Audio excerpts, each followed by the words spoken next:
marcher en grand comme un robot. Et j'attendais un peu ma femme pour lui expliquer que j'ai tué un serpent. Depuis ce jour, même si on dit un serpent dans la rue, je suis là-bas. Il faut que j'aille tuer ça. Pourquoi? Tout se passait dans ma tête. Notre problème se trouve dans notre tête. Ça dépend de comment nous concevons ce problème-là, s'il vous plaît. La situation que nous vivons se trouve dans notre tête.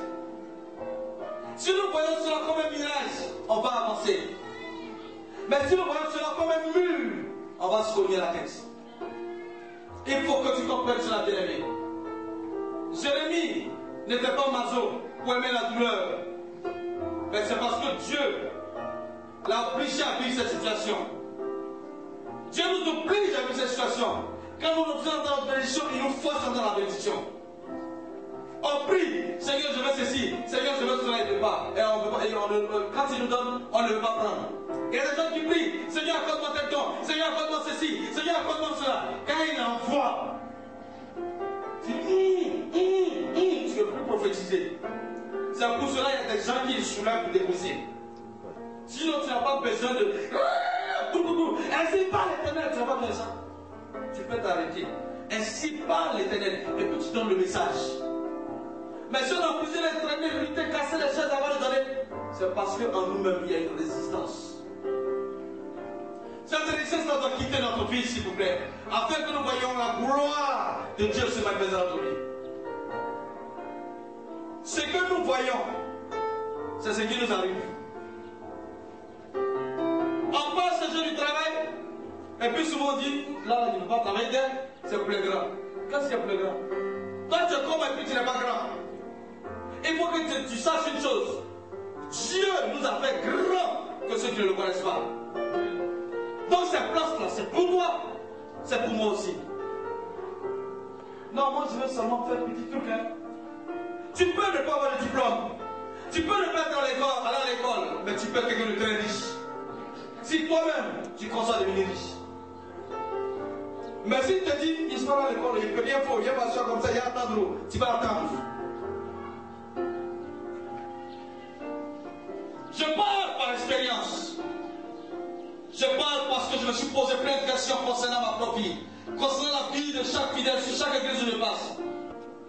Quand je prie pour l'église, je dis Seigneur, pour telle personne, pourquoi telle situation? Pourquoi il n'y a pas d'évolution? Pourquoi il n'y a pas de changement? Tout se passe dans notre tête. Alléluia. Si nous ne voulons pas changer, nous allons voir que les choses bizarres vont nous arriver. Prenons Saul de Tarse par exemple. Saul de Tarse était connu comme persécuteur des chrétiens, n'est-ce pas? Si Dieu va évangéliser, va vouloir qu'on aille évangéliser les gens, ceux qui ont gagné ne peuvent pas évangéliser, mais Dieu va permettre que le persécuteur se retrouve chez les persécutés. Et puis dans les persécuteurs, soit celui-là qui devient apôtre pour annoncer l'évangile partout. Il n'était pas considéré, tout comme David. David n'était pas considéré. Lorsque le Seigneur a envoyé le prophète Samuel pour aller vers la maison d'Isaïe, Isaïe, en faisant sortir ses enfants, n'a pas pensé à David, même pas une seule minute. Il commence à monter tous les grands, les vaillants, ceux qui peuvent se battre. Mais le Seigneur dit, ce ne sont pas ces gens-là. Samuel va demander à Isaïe, il n'y a-t-il pas un autre encore quelque part? On dit si, il y a le plus jeune, il est derrière le mouton, il est là-bas. Allez le chercher. Et la Bible dit que lorsqu'il est arrivé, Samuel dit, c'est lui, et il a moins, roi. C'était ridicule qu'il y ait des costauds, des hommes bien bâtis, mais que ce sont les petits là qu'on aille prendre. Oui, dans ta famille, sûrement, il y a des personnes qui sont de haut rang.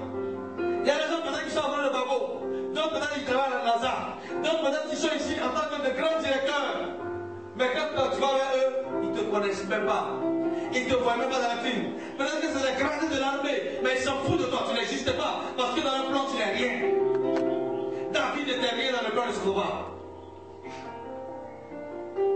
Mais le Seigneur a donné une vision à David. Un son de David. Les gestes sont prostrés devant lui, sa gêne. Ces personnes-là viendront se prendre devant. Si toi-même tu marches dans la volonté du Seigneur, eux ils étaient rois, mais tu viendras roi sur eux, s'il te plaît. Ta situation peut arriver, ne t'inquiète pas. Aujourd'hui c'est pour eux. Écoutez, le monde là est comme un cycle. Aujourd'hui c'est pour Kofi, demain c'est pour Ebra. Après demain c'est pour Yao, après demain c'est pour Agishi.